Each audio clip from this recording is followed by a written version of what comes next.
مطلب اب اس کے لیے جواز یہ پیش کیا جا سکتا ہے کہ جی آج کل لا اینڈ آرڈر سچویشن بہت خراب ہے اس لیے گارڈز آ جاتے ہیں، حالانکہ وجہ بالکل نہیں ہے یار، یہ چھوٹے چھوٹے M N A M P A بن گئے ہوتے ہیں اور یہ انہی لوگوں کے بچے ہوتے ہیں، ان کی طبیعتیں، ان کے دماغ اتنے خراب ہوتے ہیں، بڑی بڑی ساتھ اپنے گن مین لے کے، ڈرائیور لے کے، پورا لاؤ لشکر لے کے، بالکل 3-3 4-4 گاڑیوں کے پروٹوکول کانوائے چلتے ہیں ان بچوں کو لے کے تاکہ باقی بچوں کو مروب کیا جا سکے. اور میرا خیال ہے کہ ماں باپ کا یہ فرض ہے ماں باپ کا کہ وہ بچے کو اس فریم آف مائنڈ سے باہر نکالیں کہ تم کسی بڑے باپ کی اولاد نہیں ہو، تم سکول جاتے ہو تو باقی بچوں کے برابر ہو. اور یقین کریں کہ اس سے بچوں کی بہتری ہوتی ہے، بچے کو نفسیاتی طور پر اس سے بوسٹ ملتا ہے. اگر وہ سکول میں دماغ خراب کر بالکل اگر وہ بچپن میں سکول میں ہی اپنے آپ کو باقی بچوں سے برتر سمجھنا شروع کر دے تو ساری زندگی اس فریم آف مائنڈ سے باہر نہیں آ سکتا کہ وہ باقی معاشرے سے برتر ہے.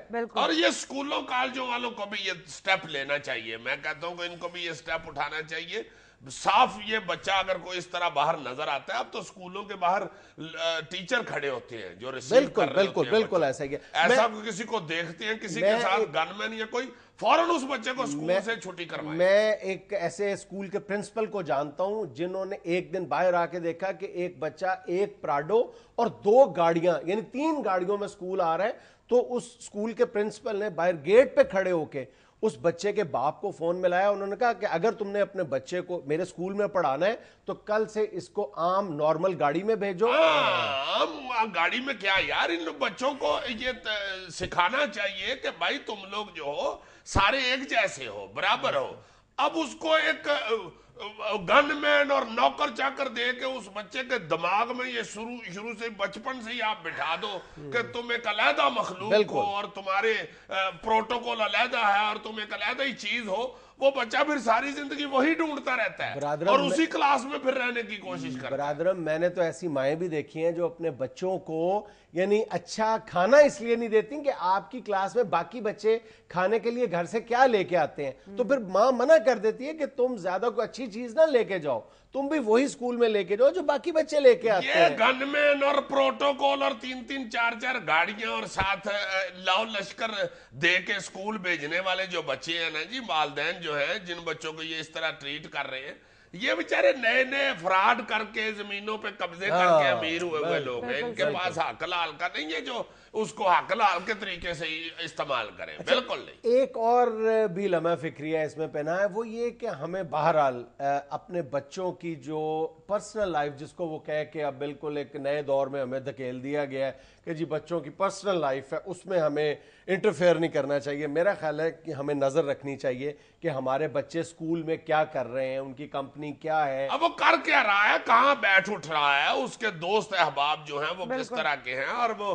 سکول میں اس کا بیہیو کیا ہے ٹیچرز کے ساتھ، باقی بچوں کے ساتھ. میں نے یہ دیکھا یار کہ کئی بچوں نے ٹیچروں کو آگے لگایا ہوا اس طرح کا ان کا بیہیو، اور وہ اپنے والدین کا تعارف کرا کے اس طرح کا ٹیچروں کو انہوں نے ڈرایا دھمکایا ہوتا ہے. ٹیچر بیچارے بھی جو ڈر جاتے ہیں، میں سمجھتا ہوں کہ اپنی نوکری شوکری کی وجہ سے، چلو اپنی تنخواہ کی وجہ سے ڈر جاتے ہیں، مگر ایسا ہونا نہیں چاہیے. سٹینڈ لینا چاہیے. کوئی آپ کو اس سچ پر، حق کی آواز بلند کرنے پر کوئی آپ کو کچھ نہیں کہہ سکتا. اللہ تعالیٰ آپ کی حفاظت کرتا ہے اور یہ ضرور کرنا چاہیے. اور دوسری طرف والدین کو یہ بھی دیکھنا چاہیے کہ یہ چھوٹی چھوٹی عمروں کے بچے ہیں.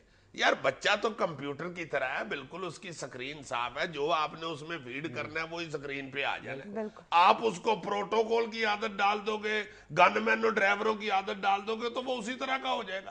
خدا کے واسطے یہ والدین کو بھی چاہیے اور ٹیچرز کو بھی چاہیے کہ ان پہ نظر رکھیں، ان کو اخلاق سکھائیں، رسول پاک صلی اللہ علیہ وآلہ وسلم والا اخلاق سکھائیں، دوسروں کے ساتھ اچھے برتاؤ کا ان کو لیکچر دیں. سکولوں کے باہر یار عجیب مجمع لگا کے بچے کھڑے ہوتے ہیں، ان کی طرف بھی نظر ہونی چاہیے. سکول کے اندر ٹیچرز کی نظر ہونی چاہیے، باہر والدین کی نظر ہونی چاہیے کہ بچہ ہمارا کر کیا رہا ہے. ناظرین یہاں میں لینا ایک چھوٹا سا وقفہ، ہمارے ساتھ رہیے گا.